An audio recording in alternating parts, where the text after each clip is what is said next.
আসলে হচ্ছে যেই ঝুঁকিগুলো পরিবর্তনশীল ক্যান্সারের ক্ষেত্রে, সেটাই তো প্রশ্নটা, যে ক্যান্সারের ক্ষেত্রে তো কিছু অপরিবর্তনশীল ফ্যাক্টরস কাজ করে, ঝুঁকি কাজ করে, আর কিছু পরিবর্তনযোগ্য ফ্যাক্টরস কাজ করে।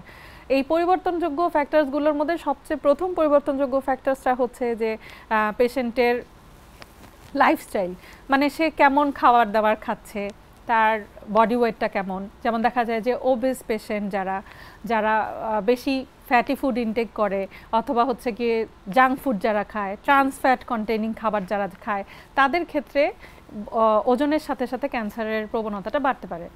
এবং এটাও দেখা গেছে যারা স্মোকার, যারা অ্যালকোহল কনজিউম করে, তাদের ক্ষেত্রে ক্যান্সারের প্রবণতা অনেক বেশি থাকে।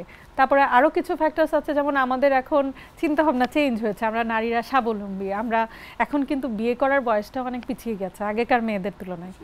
আমি বলতে চাচ্ছি না যে সবাইকেই এখনই বিয়ে করে ফেলতে হবে ক্যারিয়ার বাদ দিয়ে বা কিছু করে, বাট আমার মনে হয়, আমার পার্সোনাল ওপিনিয়ন অনুযায়ী দুটার মধ্যে একটা ব্যালেন্স থাকার দরকার আছে।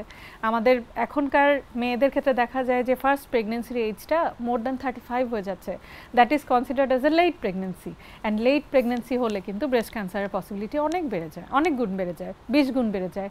এবং দেখা গেছে যে কাজের জন্য বা কর্মব্যস্ততার কারণে মারা এখন ব্রেস্ট ফিড করাতে পারছে না। ব্রেস্ট ফিড যদি না করায়, সেই ক্ষেত্রেও ব্রেস্ট ক্যান্সারের প্রবণতা অনেক বেশি বেড়ে যায়। তারপরে আরেকটা জিনিস হচ্ছে জন্মবিরতিকরণের জন্য জন্মবিরতিকরণ পিল যেগুলো খেয়ে থাকে, সেগুলোতে ক্যান্সারের প্রবণতা অনেক বেশি বেড়ে যায়। তাহলে এগুলো সবই কিন্তু মডিফায়েবল রিস্ক ফ্যাক্টরস। যদি আমি এগুলোকে কন্ট্রোল করি, তাহলে ক্যান্সারের প্রবণতা অনেক কমে যেতে পারে।